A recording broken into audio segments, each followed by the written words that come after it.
Pumas y las últimas noticias. La semana en cantera arrancó con ese tono decisivo que se siente en el aire antes de que algo grande se mueva. Entre exámenes, reuniones a puerta cerrada y miradas que dicen más que cualquier discurso, Pumas empezó a rearmar el tablero para definir el rumbo previo al Clausura 2026. Y justo en medio de ese ajuste interno cayó un golpe que tocó el orgullo auriazul. América abrió su mercado firmando a un ex Pumas. Un movimiento calculado, frío, que atravesó el ambiente como una provocación que nadie pidió. Ya te contaré los detalles. Pero el Pedregal no se quedó solo con ese trago amargo. Entre análisis, proyecciones y conversaciones que aún no salen a la luz, apareció un nombre que cambió la temperatura del día, un jugador que, teniendo varias opciones sobre la mesa, habría puesto a Pumas en lo más alto de sus prioridades. Algo grande se está moviendo. Te voy a contar esa y otras actualizaciones del mercado de fichajes que tienen al aficionado ilusionado. No te vayas. Pero antes, compa, checa rápido si ya estás suscrito al canal Reportero Pumas. Échanos la mano para llegar a los 10,000 suscriptores. Aquí hay Pumas todos los días. Muchas gracias. El regreso del plantel el 8 de diciembre no fue un simple trámite administrativo. En cuanto los jugadores pisaron cantera, quedó claro que el Clausura 2026 no dará margen para otra temporada improvisada. Las evaluaciones médicas y físicas sirvieron para abrir el expediente, pero lo más fuerte se dio en los pasillos. Una revisión profunda de lo que falló, de lo que se postergó y de lo que el club ya no puede volver a repetir. Con la llegada de Antonio Sancho a la vicepresidencia deportiva, el tono cambió. Las reuniones iniciales tuvieron un hilo conductor incómodo. Muchas de las carencias que explotaron en el semestre pasado ya estaban identificadas desde antes. Y si eso pesó dentro del equipo mayor, pesó el doble en la mesa directiva. La sensación de que Pumas reaccionó tarde, y varias veces sobre la marcha, se instaló como punto central del diagnóstico. El sorteo de la Copa de Campeones del día 9 añadió otra capa de presión. Participar en 2 torneos exige un plantel con líneas equilibradas, roles definidos y una base física que sostenga ritmos distintos. En los análisis internos se habló sin rodeos. El equipo cerró el año con sectores debilitados, con cargas mal distribuidas y con una dependencia excesiva de esfuerzos aislados. No es un secreto, es parte del expediente que Juárez y su cuerpo técnico colocaron sobre la mesa. En el desglose de posiciones, el trazo fue igual de directo. El ataque perdió solidez por la falta de una referencia estable, el mediocampo cargó más funciones de las que debía, y la defensa vivió altibajos que complicaron partidos que parecían controlados. No se mencionaron nombres específicos ni posibles llegadas. Aquí no se trataba de fichajes. Se trataba de ordenar prioridades y asumir que el Clausura exige una estructura clara desde el primer día. También se revisó la situación de los jugadores que volvieron de préstamo. El caso de Jesús Rivas se analizará con lupa para determinar si encaja en los planes inmediatos, mientras que lo de Leo Suárez apunta a que tendrá que buscar una nueva ruta. Son decisiones que no buscan dramatismo, sino coherencia deportiva, esa que Pumas perdió en varios tramos del año pasado. Sancho subrayó un punto que retumbó fuerte: consistencia institucional. Si el club quiere competir en Liga y CONCACAF, necesita dejar de ajustar tarde y empezar a anticipar escenarios. Las cargas físicas, los minutos proyectados, la jerarquía interna y hasta la manera de distribuir perfiles dentro del campo entraron en revisión. No basta con corregir, hace falta reconstruir. El mensaje final dentro del club fue tan frío como necesario. El Clausura no perdona arranques titubeantes, y Pumas ya gastó todas las excusas posibles. Lo que sigue ahora es ejecución, no discurso. Y el tiempo, en este calendario, vale más que nunca. Y mientras en cantera todavía resonaban las conversaciones sobre lo que viene para el Clausura 2026, apareció una noticia que golpeó en un lugar que los números no alcanzan: la memoria del aficionado. Porque hablar de Juan Ignacio Dineno nunca es hablar solo de un delantero, es hablar de un momento, de una conexión que el tiempo no ha podido apagar. Y hoy, ese lazo volvió a estirarse hacia otro lado. Dineno se despidió de Sao Paulo con un mensaje que no escondía nada: gratitud, frustración y una aceptación silenciosa de que su etapa ahí terminó sin cumplir lo que imaginó. Lo escribió con esa honestidad que siempre lo acompaña. Agradeció al club, a la gente, a los compañeros, pero dejó entre líneas que la historia no terminó como quería. Y para Pumas, cada una de esas palabras sonó a un eco conocido. Porque no importa cuántos torneos pasen, el aficionado universitario siempre mira de reojo cualquier movimiento suyo, esperando que una rendija del destino lo acerque otra vez al Pedregal. Pero no. Esta vez tampoco. Las primeras imágenes de Dineno llegando a Colombia lo confirmaron sin necesidad de anuncio oficial. Ahí estaba, entrando a las instalaciones del Deportivo Cali para realizarse los exámenes médicos, caminando con ese paso firme que combina calma con determinación. No traía aún los colores del club, pero la escena era clara. Se iba a un lugar donde ya lo conocen, donde alguna vez volvió a sentir que el fútbol también puede ser un regreso emocional. Y para Pumas, eso significó una realidad incómoda. Mientras el equipo busca un 9 minutos que marque diferencia inmediata, el delantero que alguna vez sostuvo al club en sus noches más duras tomaba otro rumbo. En la afición auriazul, la pregunta resurgió por enésima vez: ¿era posible su regreso? La respuesta, tan fría como inevitable, volvió a ser no. No porque el club no valore lo que dejó, sino porque las rutas se separaron hace tiempo. Pumas está construyendo un proyecto distinto, con prioridades inmediatas, carga física calculada y un mercado que no da segundas oportunidades.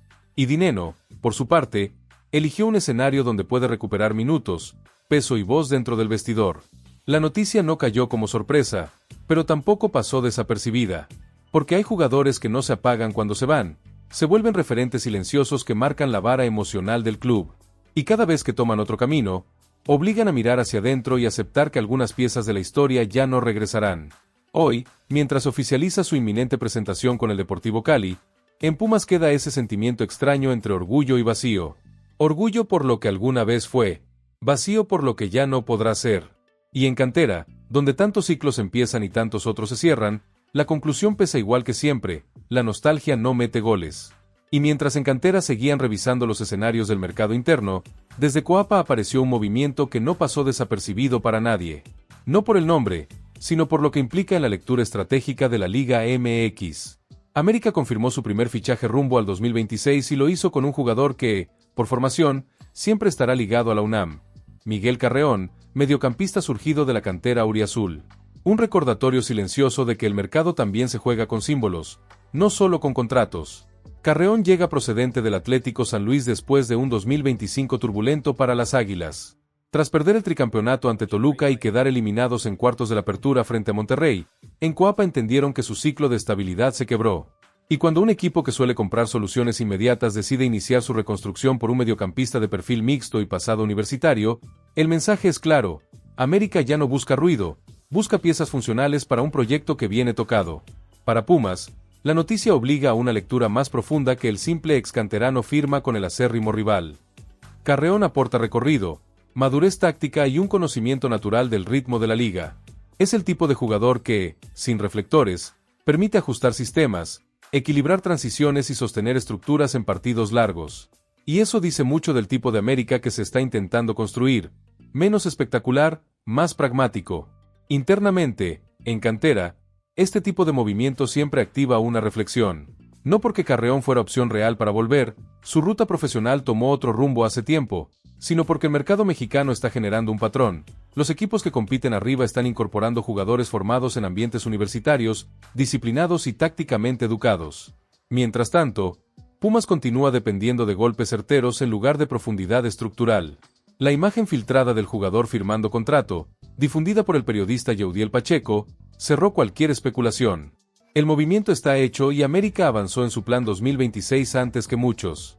No es un refuerzo que cambie titulares, pero sí uno que moldea el tipo de vestuario que quieren reconstruir después de 2 torneos que los expusieron emocional y tácticamente. El verdadero punto de tensión está en lo que esto provoca alrededor. Mientras algunos clubes se mueven con rapidez y anticipación, otros siguen esperando que el mercado se desprenda por sí solo. En ese contraste es donde se ganan y se pierden ventajas antes de que el torneo siquiera empiece. Y aunque la llegada de Carreón no cambia el tablero por completo, se altera ritmos y obliga a reacomodos. Para Pumas, el análisis es simple: el rival directo ajustó primero. Y en un mercado tan corto y tan competitivo, esa diferencia de días puede ser más determinante que cualquier discurso de pretemporada. Apenas unas horas después de que la directiva terminara su evaluación del día, surgió un movimiento que reconfiguró las prioridades del mercado auriazul. No fue un anuncio oficial ni un rumor de pasillo, fue la señal más clara que puede entregar un jugador cuando el invierno se vuelve un laberinto. Diver Cambindo habría puesto a Pumas como su primera opción para el Clausura 2026. Y en un mercado tan apretado, esa preferencia cambia todo. Las reuniones continuaron con información fresca. Tanto el cuerpo técnico como la dirigencia revisaron de nuevo el mapa de delanteros disponibles, pero la conversación tomó un giro cuando se confirmó que el colombiano veía con buenos ojos regresar a la Ciudad de México. No por nostalgia, sino por funcionalidad. Conoce la plaza, entiende el ritmo de la Liga MX y quiere un proyecto donde el protagonismo no se negocie. Ese detalle, según fuentes consultadas, inclinó la balanza hacia el Pedregal.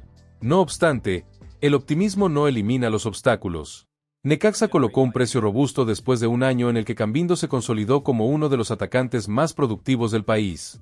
Sus 32 goles y 6 asistencias en 68 partidos, además del título de goleo compartido en el Clausura 2024, lo posicionaron como una pieza de alto valor. Por eso, cada avance en la negociación debe medirse con precisión quirúrgica. León, por su parte, no ha salido de la conversación. El Club Esmeralda mantiene pláticas activas y presiona con constancia. Pero lo que alteró el escenario es que Cambindo, a nivel personal, siente que Pumas le ofrece el ecosistema ideal para consolidarse, un equipo que necesita gol desde el primer minuto del torneo y un esquema que podría potenciar sus virtudes físicas. En el entorno del jugador, ese detalle pesa tanto como un contrato. En cantera, la lectura del caso se hizo sin romanticismo. El análisis técnico mostró que Cambindo cumple dos necesidades urgentes: capacidad para fijar centrales y agresividad en zonas donde Pumas perdió profundidad. Durante el torneo pasado, la falta de presencia en el área obligó al equipo a depender de maniobras individuales y ajustes forzados. La directiva sabe que repetir ese escenario sería un error estructural. Mientras la negociación avanza, también se evalúan riesgos. El club no quiere sobrepagar en un momento en el que cada peso mal invertido puede condicionar refuerzos en otras zonas. Y aunque el jugador ya manifestó su orden de preferencias, el mercado nunca se cierra hasta que hay firma. Cualquier oferta tardía o presión económica externa puede modificar el tablero. En este tipo de operaciones, la paciencia no siempre es una virtud, a veces es un lujo que no se puede pagar. Pumas necesita cerrar pronto para evitar que la competencia tome ventaja. Pero también necesita evitar movimientos impulsivos que repitan errores recientes. Por ahora, la única certeza es que Cambindo mira primero al azul y oro. Lo demás dependerá de cuánto tiempo más pueda sostenerse ese equilibrio frágil entre deseo, negociación y costo. Entre la presión que dejó la revisión matutina, surgió otro foco urgente en el Pedregal. Con el eco todavía fresco de las evaluaciones médicas, apareció un tema que en cantera nadie quería volver a tocar, pero que se ha convertido en el punto débil del proyecto: el vacío en el centro del ataque. La lesión de Guillermo Martínez, sumada a la de José Juan Macías, dejó a Pumas sin margen de maniobra y obligó al club a entrar al mercado con una urgencia que se pudo haber previsto meses atrás. Y esa sensación de llegar tarde volvió a encender la molestia entre quienes siguen el día a día del equipo. La directiva, ahora bajo la coordinación de Antonio Sancho, intenta recomponer el frente ofensivo con decisiones rápidas, pero no improvisadas. Sin embargo, el contexto no ayuda. Encontrar un delantero funcional en pleno invierno es una tarea que roza lo imposible. Los buenos ya están firmados, los accesibles no cumplen el perfil y los disponibles suelen llegar con dudas más grandes que sus estadísticas. Por eso, cuando el nombre de Diver Cambindo volvió a la mesa, no fue por moda, sino por necesidad. El caso Cambindo se convirtió en una especie de termómetro de la dirección deportiva. Pumas necesita gol, presencia física y un atacante que pueda sostener el peso del Clausura 2026 desde la jornada 1. Y mientras otros clubes se adelantaron en mercados anteriores, el Pedregal enfrenta ahora un escenario donde cualquier error puede costar puntos antes de que empiece el torneo. Lo que irrita a más de un aficionado no es la búsqueda en sí, sino la sensación de que el equipo entra a la competencia con la lengua afuera. Cambindo, por su parte, no es una opción menor. Campeón de goleo del Clausura 2024, con números fuertes en el Necaxa y un historial reciente que respalda su ritmo, el colombiano representa una solución inmediata. Pero esa misma etiqueta lo vuelve caro. Necaxa sabe lo que tiene y lo negocia sin prisa. Y mientras León empuja con ofertas claras, Pumas pelea por no repetir la historia de delanteros que se escapan por detalles que pudieron resolverse a tiempo. Lo que desató más presión fue la información filtrada desde su entorno. Cambindo estaría inclinándose por Pumas sobre León. Una buena noticia, sí, pero también un recordatorio de que el comité deportivo ha tenido que reaccionar sobre la marcha. El club necesita más que la voluntad de un jugador, necesita decisión interna, inversión y una lectura precisa de urgencias que ya no admiten calendario. En cantera, el análisis fue directo. Pumas no puede permitirse otro torneo dependiendo de extremos reconvertidos o mediapuntas obligados a pisar el área por obligación táctica. La falta de contundencia del semestre pasado no fue circunstancial, fue estructural. Y esa es la parte que más molesta. El calendario del Clausura se acerca, la CONCACAF exige rotación y profundidad, y el plantel, todavía, no tiene el 9 que el proyecto pidió desde hace meses. La competencia con León no termina aquí, ni el precio se va a mover por buena voluntad. Pero en la discusión interna de Pumas hay una frase que no gustó escuchar, pero que resume el momento: si esta operación se cae, el club vuelve al punto cero, sin tiempo y sin alternativas del mismo nivel. Y ese riesgo, a estas alturas, ya no es negociable. La carpeta de Sebastián Córdoba volvió a abrirse en cantera como esas puertas que uno pensaba cerradas para siempre. No porque Pumas lo tuviera en su radar desde hace meses, sino porque el mercado, caprichoso como siempre, colocó al mediocampista justo en el punto donde se cruzan necesidad, oportunidad y riesgo. Y esa mezcla encendió de inmediato la conversación interna. ¿Es ahora o nunca? El detonante fue claro. Tigres entró a la recta final de la Apertura 2025 todavía vivo en semifinales, pero con un drama silencioso por dentro. Córdoba se quedó sin minutos, borrado por Guido Pizarro y con un contrato que expira en cuestión de días. Ese vacío competitivo lo transformó, de golpe, en uno de los agentes libres más atractivos del mercado mexicano. Un perfil que no aparece cada invierno y que, por lo mismo, genera una fila de interesados que se mueve con rapidez. En Pumas, el análisis fue quirúrgico. Efraín Juárez necesitaba un mediapunta capaz de conectar líneas, romper presión y dar ese último pase que el equipo perdió cuando las lesiones destrozaron el plan ofensivo. Y cuando vieron que Córdoba cumplía con la edad, la experiencia y la polivalencia para moverse entre carriles, la pregunta dejó de ser ¿conviene? Y pasó a ser ¿podemos cerrarlo sin que explote la competencia? El aspecto económico, sorprendentemente, no fue un obstáculo tan grande como suele serlo. Con Tigres rompiendo la relación y el jugador saliendo como agente libre, la operación se convirtió en una negociación directa: salario, rol deportivo y duración del contrato. 3 elementos que Pumas consideró manejables dentro de lo que la directiva llama cartera abierta moderada. Una ventana de gasto limitada, pero con margen para movimientos estratégicos. El punto que más sedujo al club no fue el precio, sino el contexto personal del jugador. Córdoba quiere regresar a la Ciudad de México. Necesita un entorno donde vuelva a sentirse importante, donde recupere confianza y minutos, y donde no cargue con la expectativa tóxica que dejó en América tras su salida polémica. Y aunque en Coapa no hay regreso posible, Pumas le ofrece algo que ningún otro equipo puede replicar: un rol inmediato en un proyecto joven que busca reconstrucción y energía competitiva. Aún así, el mercado nunca es lineal. Cruz Azul ya lo había sondeado meses atrás, pero se estrelló con un salario que rompía su escala interna. Otros clubes de la Liga MX esperan a que Tigres oficialice su salida para tantearlo. Y en ese punto aparece el suspenso real. Si la negociación se alarga, el escaparate se llena y la competencia crece. Pero si Pumas mueve rápido, podría adelantarse como lo hizo hace unos torneos con otro agente libre de peso. En cantera, la lectura fue fría pero optimista. Córdoba llega gratis, sí, pero su impacto deportivo es inmediato. No necesitan convertirlo en Salvador, solo en engrane clave. Y eso, para un jugador con su talento, puede ser suficiente para reflotar una carrera que nunca perdió calidad, solo dirección. Lo único que puede cortar la operación es la indecisión. El jugador ya escuchó el proyecto. Pumas ya conoce el costo. Tigres ya dio por hecho que no seguirá. El tablero está listo. Solo falta el movimiento que define si esta clausura tendrá un giro inesperado, o se quedará en otra oportunidad que se escapa por retardo interno. El encuentro de responsables del deporte universitario no suele ocupar los reflectores del fútbol profesional, pero este año dejó una fotografía tan precisa del estado interno de la UNAM que en cantera más de uno decidió prestarle atención. No por protocolo, sino porque el desarrollo deportivo, ese que sostiene a los equipos representativos desde abajo, se juega en espacios como este, donde el discurso se convierte en ruta y la planeación en política institucional. La FES Aragón recibió a más de 140 especialistas en una jornada que, lejos de los reflectores mediáticos, tocó las fibras más delicadas de la formación estudiantil, como diseñar procesos que integren deporte, cultura física y bienestar en una universidad que mueve decenas de miles de jóvenes. La inauguración, encabezada por Araceli Romo y Alejandro Fernández Varela Jiménez, puso sobre la mesa un mensaje claro: la UNAM necesita estructuras más robustas, porque el deporte ya no puede vivirse como actividad paralela, sino como componente formativo de primer orden. En ese escenario apareció el programa de actividades de formación complementaria, un sistema que desde 2019 obliga a los estudiantes a cumplir 480 horas en áreas que van del deporte al emprendimiento. No es un requisito burocrático, es la apuesta de la universidad por crear perfiles completos, capaces de combinar preparación profesional con hábitos que sostengan una vida académica más saludable. El sistema automatizado para monitorear el avance del alumnado fue uno de los puntos celebrados, no por su tecnología, sino porque permite entender la magnitud del desafío. Ordenar, medir y acompañar a una comunidad tan grande exige precisión y continuidad.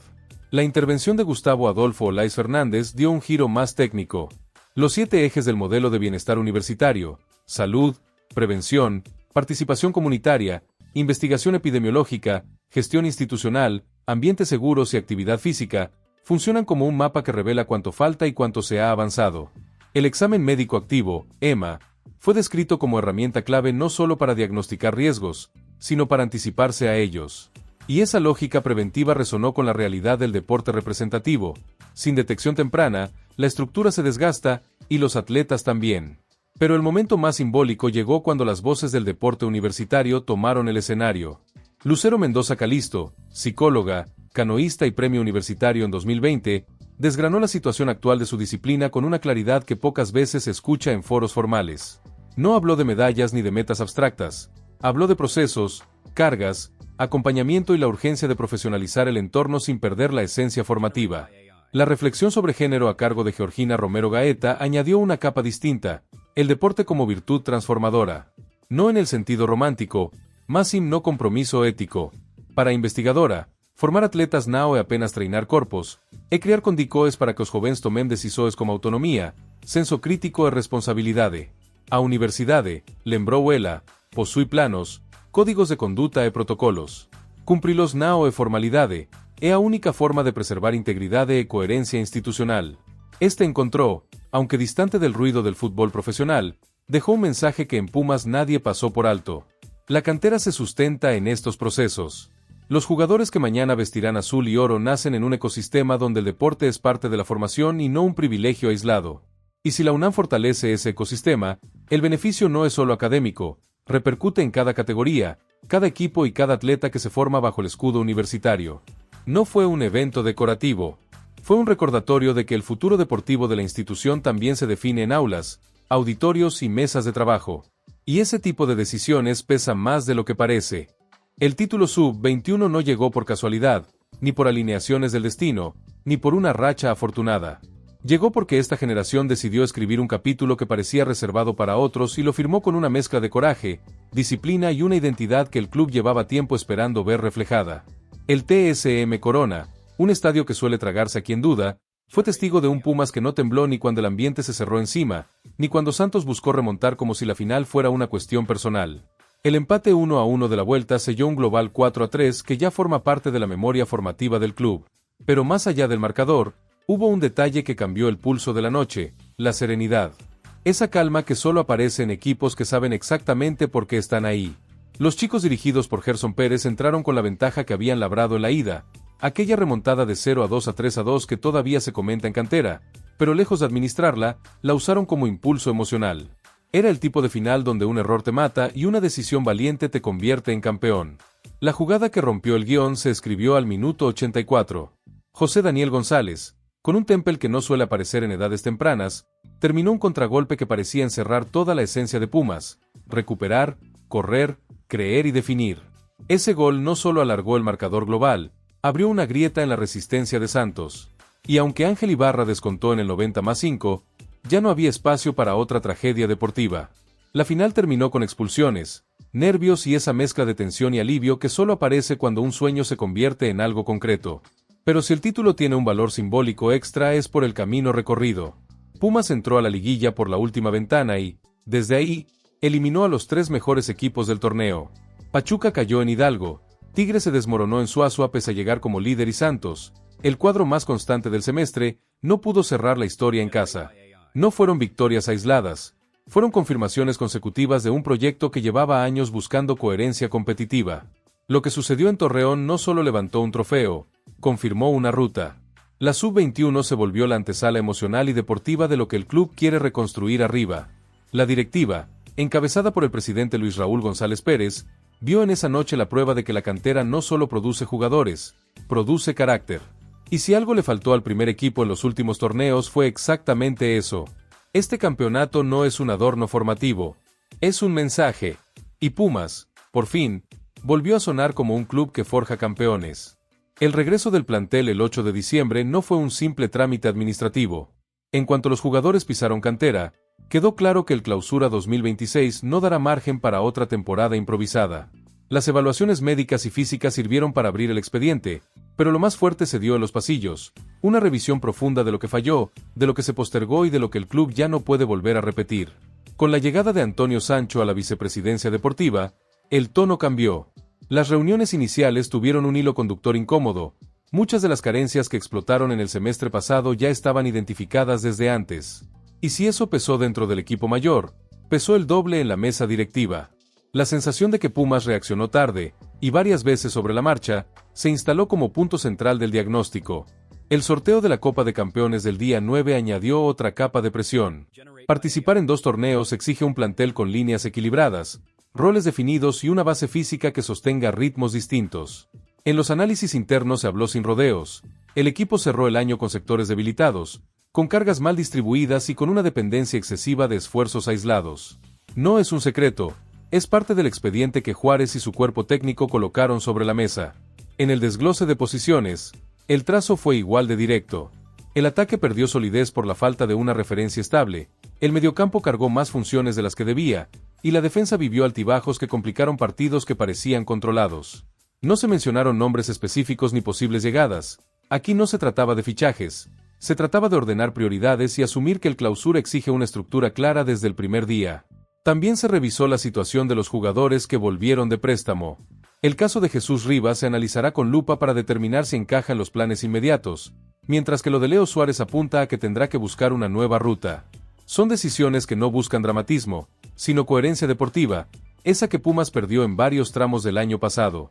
Sancho subrayó un punto que retumbó fuerte: consistencia institucional. Si el club quiere competir en Liga y CONCACAF, necesita dejar de ajustar tarde y empezar a anticipar escenarios. Las cargas físicas, los minutos proyectados, la jerarquía interna y hasta la manera de distribuir perfiles dentro del campo entraron en revisión. No basta con corregir, hace falta reconstruir. El mensaje final dentro del club fue tan frío como necesario. El clausura no perdona arranques titubeantes, y Pumas ya gastó todas las excusas posibles. Lo que sigue ahora es ejecución, no discurso. Y el tiempo, en este calendario, vale más que nunca. Y mientras en cantera todavía resonaban las conversaciones sobre lo que viene para el clausura 2026, apareció una noticia que golpeó en un lugar que los números no alcanzan: la memoria del aficionado. Porque hablar de Juan Ignacio Dineno nunca es hablar solo de un delantero, es hablar de un momento, de una conexión que el tiempo no ha podido apagar. Y hoy, ese lazo volvió a estirarse hacia otro lado. Dineno se despidió de Sao Paulo con un mensaje que no escondía nada: gratitud, frustración y una aceptación silenciosa de que su etapa ahí terminó sin cumplir lo que imaginó. Lo escribió con esa honestidad que siempre lo acompaña. Agradeció al club, a la gente, a los compañeros, pero dejó entre líneas que la historia no terminó como quería. Y para Pumas, cada una de esas palabras sonó a un eco conocido. Porque no importa cuántos torneos pasen, el aficionado universitario siempre mira de reojo cualquier movimiento suyo, esperando que una rendija del destino lo acerque otra vez al Pedregal. Pero no, esta vez tampoco. Las primeras imágenes de Dineno llegando a Colombia lo confirmaron sin necesidad de anuncio oficial. Ahí estaba, entrando a las instalaciones del Deportivo Cali para realizarse los exámenes médicos, caminando con ese paso firme que combina calma con determinación. No traía aún los colores del club, pero la escena era clara.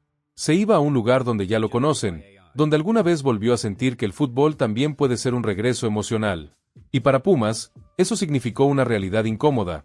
Mientras el equipo busca un 9 minutos que marque diferencia inmediata, el delantero que alguna vez sostuvo al club en sus noches más duras tomaba otro rumbo. En la afición auriazul, la pregunta resurgió por enésima vez: ¿era posible su regreso?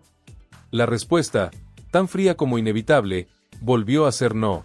No porque el club no valore lo que dejó, sino porque las rutas se separaron hace tiempo. Pumas está construyendo un proyecto distinto, con prioridades inmediatas, carga física calculada y un mercado que no da segundas oportunidades. Y Dineno, por su parte, eligió un escenario donde puede recuperar minutos, peso y voz dentro del vestidor. La noticia no cayó como sorpresa, pero tampoco pasó desapercibida. Porque hay jugadores que no se apagan cuando se van, se vuelven referentes silenciosos que marcan la vara emocional del club. Y cada vez que toman otro camino, obligan a mirar hacia adentro y aceptar que algunas piezas de la historia ya no regresarán. Hoy, mientras oficializa su inminente presentación con el Deportivo Cali, en Pumas queda ese sentimiento extraño entre orgullo y vacío. Orgullo por lo que alguna vez fue, vacío por lo que ya no podrá ser. Y en cantera, donde tantos ciclos empiezan y tantos otros se cierran, la conclusión pesa igual que siempre: la nostalgia no mete goles. Y mientras en cantera seguían revisando los escenarios del mercado interno, desde Coapa apareció un movimiento que no pasó desapercibido para nadie. No por el nombre, sino por lo que implica en la lectura estratégica de la Liga MX. América confirmó su primer fichaje rumbo al 2026 y lo hizo con un jugador que, por formación, siempre estará ligado a la UNAM. Miguel Carreón, mediocampista surgido de la cantera auriazul. Un recordatorio silencioso de que el mercado también se juega con símbolos, no solo con contratos. Carreón llega procedente del Atlético San Luis después de un 2025 turbulento para las Águilas. Tras perder el tricampeonato ante Toluca y quedar eliminados en cuartos de la apertura frente a Monterrey, en Coapa entendieron que su ciclo de estabilidad se quebró. Y cuando un equipo que suele comprar soluciones inmediatas decide iniciar su reconstrucción por un mediocampista de perfil mixto y pasado universitario, el mensaje es claro: América ya no busca ruido, busca piezas funcionales para un proyecto que viene tocado. Para Pumas, la noticia obliga a una lectura más profunda que el simple excanterano firma con el acérrimo rival. Carreón aporta recorrido, madurez táctica y un conocimiento natural del ritmo de la liga. Es el tipo de jugador que, sin reflectores, permite ajustar sistemas, equilibrar transiciones y sostener estructuras en partidos largos. Y eso dice mucho del tipo de América que se está intentando construir: menos espectacular, más pragmático. Internamente, en cantera, este tipo de movimiento siempre activa una reflexión.